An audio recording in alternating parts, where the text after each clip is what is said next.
guys, I'm going to talk to you a little bit about Sugar and Sloth, my illustration business, and how it all got started.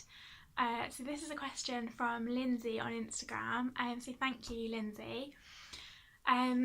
So yeah, I'm always really interested to read like people's descriptions of how their businesses got started.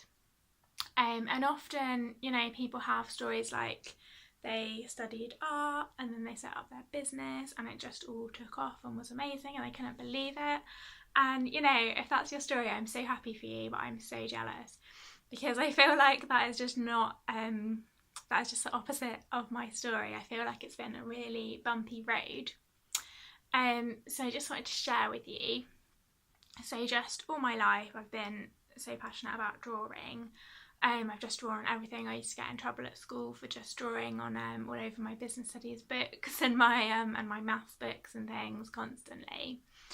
And then I decided to go to university. I didn't have a clue what I wanted to do, so I thought I'd study media and art, which does sound like it's really relevant, but actually the degree that I did was not relevant at all. So it was a very kind of like a very out there course, and it involved things like people would just go out to the street and like record seagulls, and then kind of write about how, you know, it represented society and emotions and things, and I wasn't very good at that, to be honest. And I got to my third year of uni and I was like, crap, like I haven't really got any employable skills from this course. You know, I've just learned how to make something out of a wire coat hanger and, you know, relate it to communism in China, or I don't know, like really that random. So it was a fun course, but yeah, I got to my third year and I was like, crap, like I don't know what I'm going to do when I leave. So I decided to learn, really putting an age on myself, I decided to learn Flash, which is, if you don't even know what that is, it used to be what all websites were built in back in the day. So I decided, yeah, to learn this like coding of Flash. And then I graduated and I managed to get a job as a web developer off the back of that, just literally knowing a little bit of Flash. But I really hated it there. I hated it so much, so I quit that quite quickly. And then I started doing a whole weird and wonderful range of jobs, including selling Sky and being a waitress and doing all these different things, just kind of figuring out what on earth I wanted to do with my life. And then I found my way back into design. I don't even know how I got my first job in design.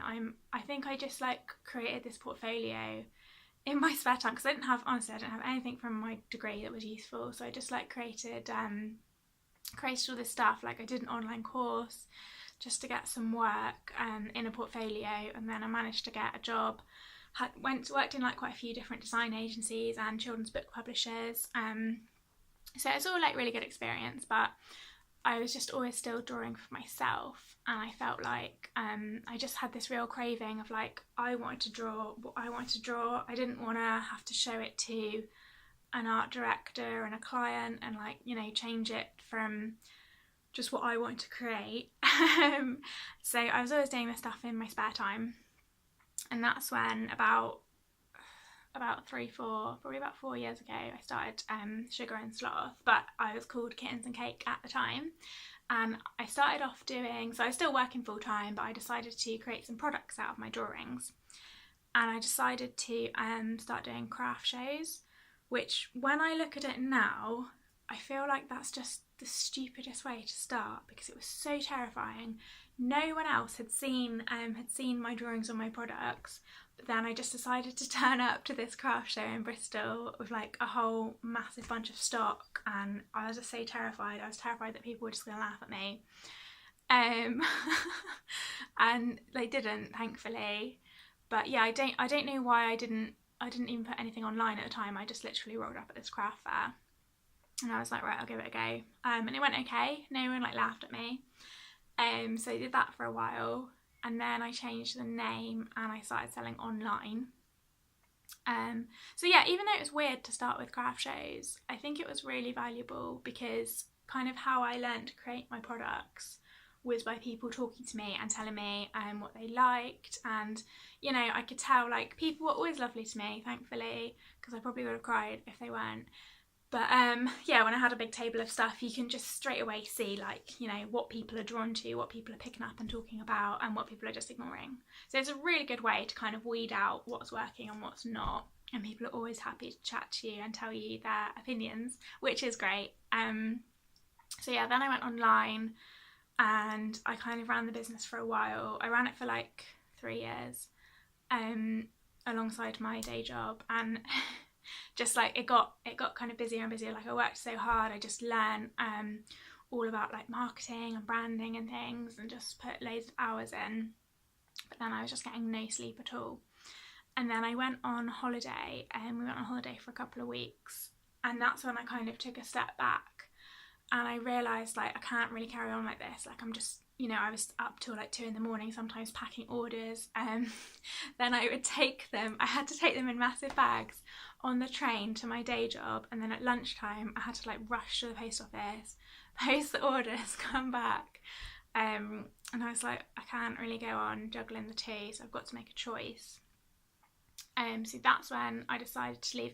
It was actually on the plane journey back from holiday, and I sat next to this woman, and she was like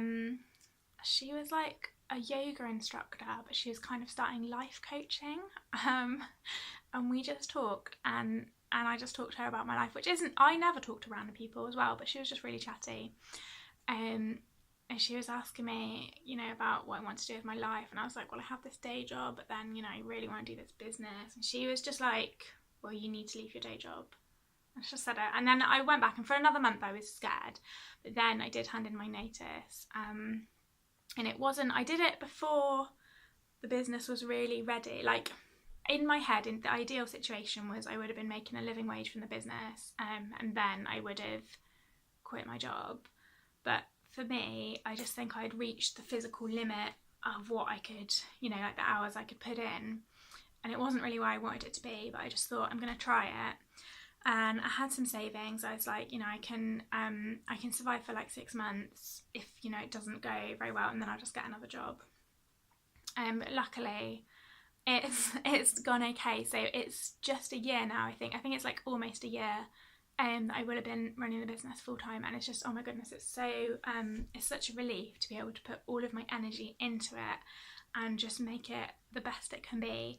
And I'm just so thankful for you guys for like supporting me. Honestly, like it means literally the world that I can do this, and it's all because of you. It's all because of people obviously buying my products. I'm so thankful, but also just supporting me on social media, like sharing things of my business, because yeah, I just would not be able to do it without you guys. And yeah, I just hope that it continues to grow. So I'm just sharing this to let you know how I got to where I am.